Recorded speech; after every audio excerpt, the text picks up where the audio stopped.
Good. Right? Now, let's get deep into it. Bless up, Desmatic. Bless up, Desmatic. Good to see you, bro. Good to see you, my fire, bro. Does owning the rhythm beat mean you own the master? No. Blessings, blessings, Crip Cartel. Blessings, blessings. No, Fire Nation, not by itself. I hear somebody with that madness. No. Owning the beat may give you ownership in the composition, right? And maybe the beat file. But once vocals are recorded on it, mixed and mastered, the final song recording is a separate asset. You have the beat asset, but and the fiber the final song recording is a separate asset. However, if they used your beat without permission, and you can prove it, you can take down that song, because why? That master is built upon your beat, which was infringed upon. We're going to get into it. So the beat owner may own part of the composition, the publishing, right? The master owner owns the final recorded audio, right? So a producer can own the beat and still not own the master unless the contract says so. Unless the contract says so. We're going to go into how a lot of artists get fooled so that you guys can be more aware. And certain language I want you guys to look for on contracts. Okay, good.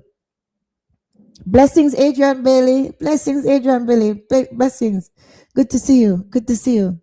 Des, I don't know how you're up, I know you're in UK. I don't know how you're up this time or what time it is. The dog must be afraid. Which part you there? But blessings, you're welcome anytime. So does paying the studio time, I'm going to keep saying it, I don't care. I'm not going to vex, telling the boss. Does paying studio time mean you own the master? No. Big misconception. Not automatically. Paying for the studio time is evidence that you funded the recording, but ownership depends on the agreement. That's why the contracts are important. Example, if the artist pays for the studio, pays the engineer, pays the producer, and there is no label involved, the artist likely has a strong claim to the master. But if a label paid for the studio time under a recorded deal, under a record deal, right? The recorded deal, Julia. A record deal, right? I'm enjoying some wine with you guys, actually. So I'm having a good Saturday with you. Under a record deal, right? The label may own the master. If a manager or an investor paid, they don't automatically own the master unless there was a written agreement giving them ownership.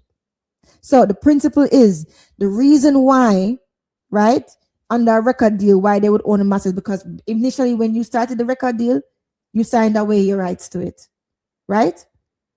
If a manager invested or paid, them don't automatically, they owe whatever the deal says. The deal might say how much percentage of final whatever or whatever they need to get paid back with interest in a certain time, but it may not include the master at all. So it's not on the premise of who paid, right? The artist independent, of course, fully, but if the artist independent too, it's because of the fact that he's seen as the creator in the court of law. So you have to understand what was set up in court and what people try to fool you when it comes down to control and ownership. Because sometimes control can look like ownership and it's not. Does the engineer own the master, Miss Bluefire? No. The engineer may help create the sound recording, but most engineers are paid a fee.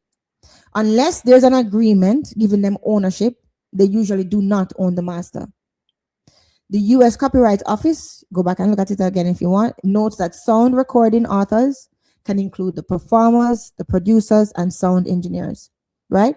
But real world ownership often depends on contracts. Now, let's talk about our Jamaican dancehall, because that's where we're going to get into now. Let's say a producer creates a rhythm like YFL, smiley face, because I like that rhythm. 5 artists voiced on it, right? The producer, he owns the rhythm, he owns the beat. Each artist has a separate master recording for their song. The composition may be split between the producer, the artist, the songwriter, and the publisher, right?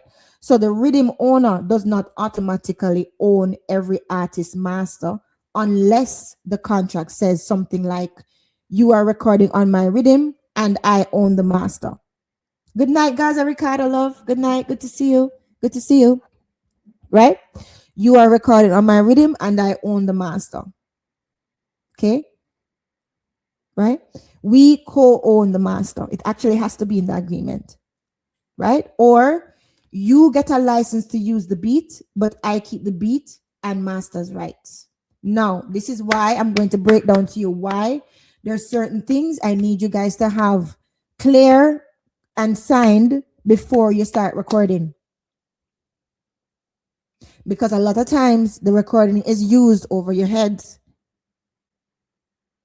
And that is where the control is. I will not release unless you sign XXXX. Find out what you need to sign first before you produce. But we're going to get into that. Good. Here's the cleanest way to think about it. The publishing asks, who wrote the song? The master asks, who owns that particular recording? The beat asks, who owns this particular, the beat asks, who created or owns this instrumental? The studio payment asks, who funded the session? The contract itself answers, who legally owns what? In music, the person who paid may have power, but the person with the contract has the proof and the legal say.